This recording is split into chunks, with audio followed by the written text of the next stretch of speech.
Bonjour tout le monde, quel bonheur de vous retrouver sur Massa Délices.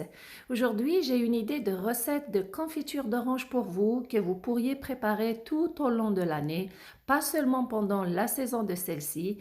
C'est une recette qui est facile et pratique. J'espère que vous allez l'aimer. Sans tarder, passons à la recette.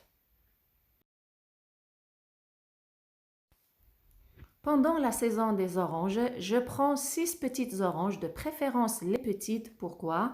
Parce que leur pelure est mince. De plus, la membrane blanche à l'intérieur est mince aussi. De cette façon, vous allez goûter moins d'amertume dans cette confiture. Alors, si vous prenez 6, prenez un citron.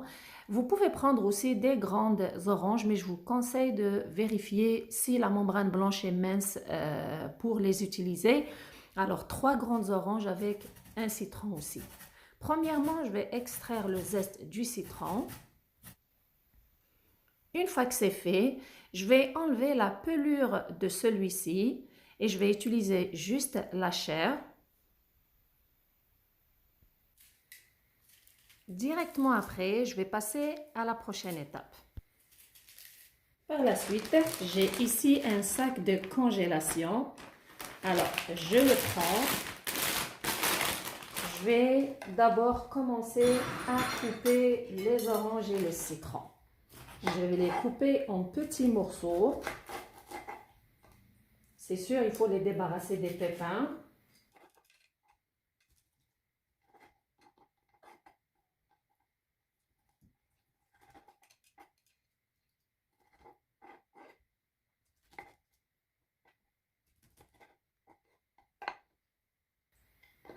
Puis je vais les mettre dans le sac de congélation et je vais prendre aussi les oranges. Voilà, je coupe en deux. Puis je vais débarrasser la partie au milieu des oranges avec les pépins et je les coupe en quartiers. Je vais procéder ainsi jusqu'à ce que j'ai fini toutes les oranges. Après avoir fini de couper le citron et les oranges, je prends le zeste du citron, je vais l'ajouter dans le sac de congélation pour mieux parfumer la confiture. Puis je vais fermer le sac avant de le fermer complètement, s'assurer de sortir tout l'air de l'intérieur. Puis le mettre au congélateur jusqu'au jour où vous décidez de préparer votre confiture d'orange. Le jour où vous décidez de préparer votre confiture d'orange, sortez le sac du congélateur la veille, mais si vous le faites à la dernière minute, prenez le sac, mettez-le dans un récipient avec de l'eau chaude, laissez-le pendant 1 heure à 30 minutes. Pourquoi? C'est pour défaire le bloc des oranges congelées. Puis je prends les morceaux d'orange, je les mets dans un mixeur et je vais verser dedans un verre d'eau pour faciliter le processus de broyer ce mélange. Une fois que j'ai fini, après que tout soit bien broyé, voici ce que j'ai comme résultat. Par la suite, je prends un bol qui va me servir de mesure pour ce mélange, pour savoir la quantité de sucre et d'eau à ajouter. Alors, je vais me servir de ce bol et j'ai obtenu une mesure du mélange avec une moitié aussi. Donc, je les verse dans une cocotte et je vais ajouter normalement une mesure et demie de sucre aussi, la même quantité du mélange, mais personnellement, j'ai juste mis une mesure et un quart. Alors, si vous voulez que votre confiture soit plus sucrée, mettez un bol et demi, la même quantité du mélange avec la même quantité du sucre.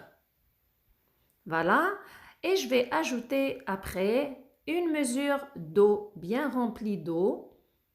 Juste une mesure. Pourquoi? Parce qu'on avait déjà ajouté un verre d'eau dans le mixeur avant de broyer les oranges congelées. Puis je prends la marmite, je vais la déposer sur un feu moyen et je vais la faire cuire cette confiture pendant 1 heure à 1 heure et quart tout en mélangeant de temps en temps. Comment savoir si la confiture est prête? Prenez une toute petite quantité dans une cuillère, laissez-la de côté hors du feu. Dès que vous remarquez que le mélange est épais, la confiture est prête. Vous pouvez la mixer encore une dernière fois avant de la laisser refroidir et de la servir. Une fois que la confiture a refroidi, c'est le moment de la consommer. Regardez, elle a une belle texture, elle est bonne au goût surtout. Vous pouvez la déguster avec un pain de votre choix à chaque matin. De cette façon, vous aurez la chance, avec cette recette, vous aurez la chance de consommer cette confiture tout au long de l'année à chaque matin. Et ainsi, vous aurez profité, vous aurez bénéficié des bienfaits de ce fruit qui sont bons pour la santé. Vous pouvez aussi la conserver au frigidaire dans un pot que vous avez préalablement stérilisé. J'espère que vous avez trouvé la recette intéressante et l'idée aussi intéressante. Et j'espère aussi que vous aurez la chance de l'essayer. Si vous aimez la recette, merci de liker et de partager, surtout de vous abonner. Merci d'être avec moi. Prenez soin de vous et à la prochaine.